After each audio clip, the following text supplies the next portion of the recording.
Shalom sidang jemaat Tuhan. Salam sejahtera untuk kita. Bersyukur bertemu kembali dalam renungan untuk hari ini.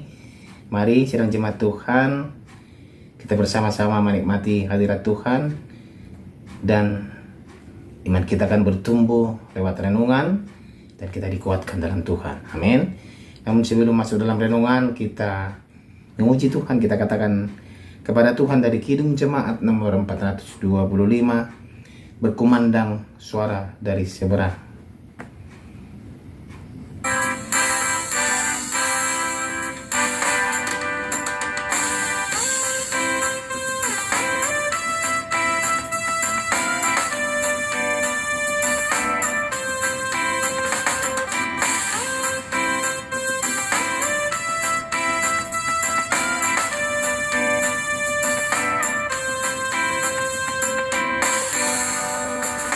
Berkumandang suara dari seberang, kirimlah cahayamu.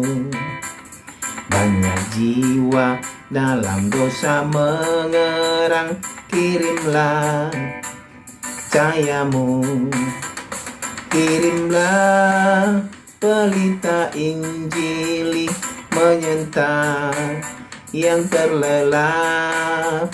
Kirimlah pelita Injili menyentak yang terlelap.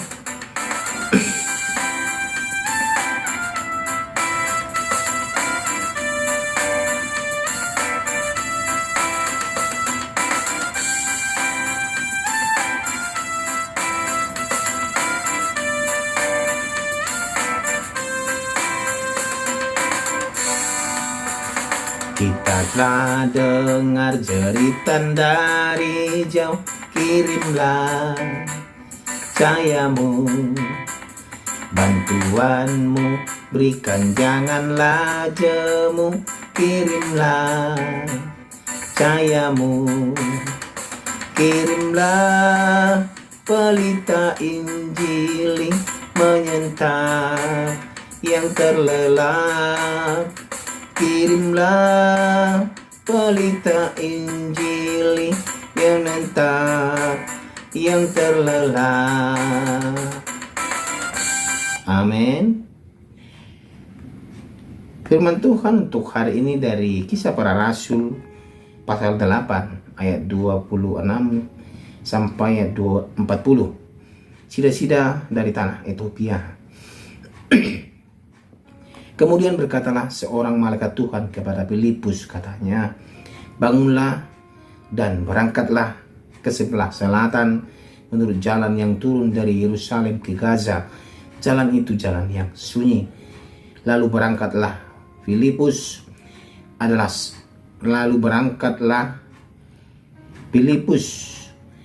seorang Ethiopia, seorang sida-sida pembesar dan kepala perbendaharaan Sri Kandake, ratu negeri Ethiopia yang pergi ke Yerusalem untuk beribadah.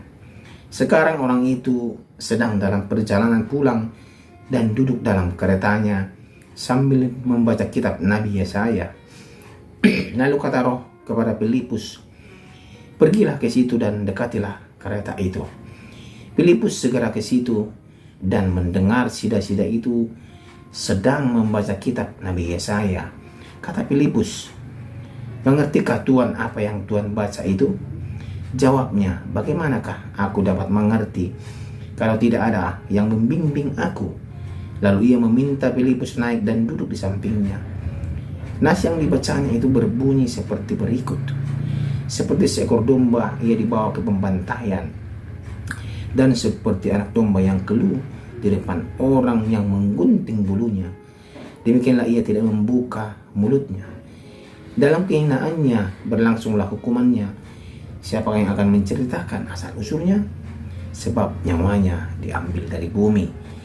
Maka kata sida-sida itu kepada Filipus, aku bertanya kepadamu, tentang siapakah Nabi berkata demikian?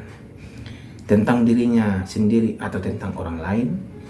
Maka mulailah Filipus berbicara dan bertolak dari nas itu. Ia memberitakan Injil Yesus kepadanya. Mereka melanjutkan perjalanan mereka dan tiba di suatu tempat yang ada air. Lalu kata sida-sida itu, lihat, di situ ada air. Apakah halangannya jika aku dibaptis?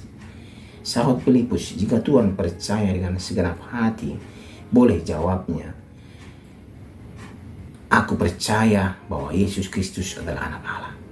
Lalu orang Ethiopia itu menyuruh menghentikan kereta itu, dan keduanya turun ke dalam air, baik Filipus maupun sida-sida itu, dan Filipus membaptis dia.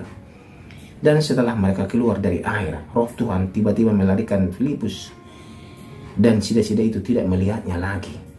Ia meneruskan perjalanannya dengan sukacita. Tetapi ternyata Filipus ada di Asdod. Ia berjalan melalui daerah itu dan memberitakan Injil di semua kota sampai ia tiba di Kaisarea. Demikian pembacaan firman Tuhan. Tema kita pada hari ini adalah mewartakan Injil. Sedang jemaat Tuhan yang terkasih, dalam hal pewartaan Injil Kristus, sama halnya kita bersaksi mengenai Injil Kristus, Roh ikut bekerja. Roh harus ikut bekerja dalam pewartaan itu. Kalau Roh tidak ikut bekerja, Injil yang kita beritakan itu akan sia-sia, sedang jemaat Tuhan. Kita memberitakan kabar baik kepada orang. Kalau Roh tidak menggerakkan hati orang itu menerima Injil itu akan sia-sia, sedang jemaat Tuhan, kepada dia. Roh bekerja di dalam hati orang yang menerima Injil, dan dia membuka hatinya untuk kebenaran Injil. Itu baru padanan yang sesuai, sedang jemaat Tuhan.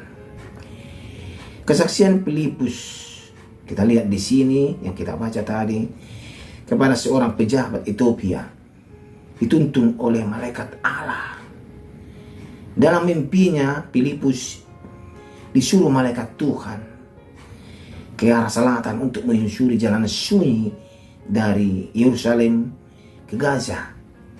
Di sana ia bertemu seorang pejabat tinggi dari negara Ethiopia yang baru pulang dari Yerusalem untuk beribadah dan sedang membaca tentang syair hamba Tuhan dalam kitab Yesaya. Namun pembacaannya ini ia tidak mengerti apa maksud dari tulisan tersebut. Pada kesempatan itu, sedang jemaat Tuhan, Filipus menggunakan momen itu untuk bersaksi tentang nubuat para nabi mengenai Yesus sebagai Mesias, yang Roh menuntun Filipus ke sida-sida ini. Akhir cerita, sedang jemaat Tuhan, pejabat tinggi Ethiopia itu percaya dan memberikan dirinya dibaptis karena Roh bekerja dalam hati orang Ethiopia itu dalam pewartaan Injil yang disampaikan oleh Filipus. Sebenarnya sedang jemaat Tuhan, Filipus tidak ada di sana, rohnya yang ada di sana sebenarnya, yang dihantarkan oleh Allah. Roh Tuhan tiba-tiba melarikan Filipus. Tadi kita sudah baca ayat 39. Artinya di sana Filipus itu rohnya yang ada di sana. Dia sebenarnya tidak ada di sana. Dia ada di Asdod sebenarnya. Ya. Tadi ayat 40 kita sudah baca, jemaat Tuhan. Artinya di sana Roh bekerja luar biasa dalam diri Filipus. Kalau Allah sudah berkehendak, ya, sedang jemaat Tuhan, tidak mustahil bagi Tuhan, sedang jemaat Tuhan. Tidak mustahil. Semuanya mungkin bagi Tuhan. Apapun yang kita harapkan pasti akan kita dapatkan kalau kita sungguh-sungguh percaya kepada Tuhan. Dan terkadang juga sedang jemaat Tuhan, apa yang tidak kita pikirkan Tuhan akan sediakan. Amin. Itu seperti sida-sida dari Ethiopia, dia tidak mengira Filipus akan menjumpai dia, bertemu dengan Filipus. Walaupun sebenarnya Filipus ada di Asdod, tapi Roh Allah membawa dia. Ya, luar biasa sedang jemaat Tuhan, untuk memenangkan sida-sida dari Ethiopia. Walaupun sida-sida ini baru pulang dari Yerusalem, pulang beribadah, tetapi dia dalam perjalanannya terus membaca firman Tuhan dari kitab Yesaya, tetapi dia tidak paham. Artinya di sana kalau tidak ada orang yang memberikan pemahaman kepada seperti sida-sida ini, dia tidak akan paham mengenai Kristus itu siapa. Sidang jemaat Tuhan, jika membaca sekilas kisah ini, seolah-olah kesaksian Filipus tentang Injil Yesus berjalan mulus. Sekarang kuasa Roh Kudus begitu gampang mempertobatkan seorang manusia berdosa. Namun sidang jemaat Tuhan, satu hal yang harus kita pahami adalah Roh Kudus tidak pernah memaksa orang untuk merespon kabar baik dalam Kristus. Setiap orang bebas menggunakan kehendaknya untuk memilih. Tuhan memberikan kita kehendak bebas, memilih yang A, B, atau C. Tetapi Tuhan selalu berkehendak kita, menuntun kita ke arah yang lebih baik. Andai pun pejabat itu percaya, hal itu disebabkan oleh respon imannya untuk menerima anugerah dari Tuhan Allah. Ya, bagaimana caranya seorang dapat merespon keselamatan Allah? Setidaknya ada dua hal sidang jemaat Tuhan dapat kita pelajari hari ini, yaitu kuasa Roh Kudus dan hati kita yang terbuka untuk kemuliaan Allah, keselamatan itu. Amin. Saya kenal percaya kita sanggup melakukan yang terbaik untuk Tuhan dalam pewartaan Injil. Kita berdoa, terima kasih ya Tuhan untuk firman-Mu hari ini yang mengajari untuk mewartakan Injil, kabar baik. Dalam nama Tuhan kita berdoa. Amin.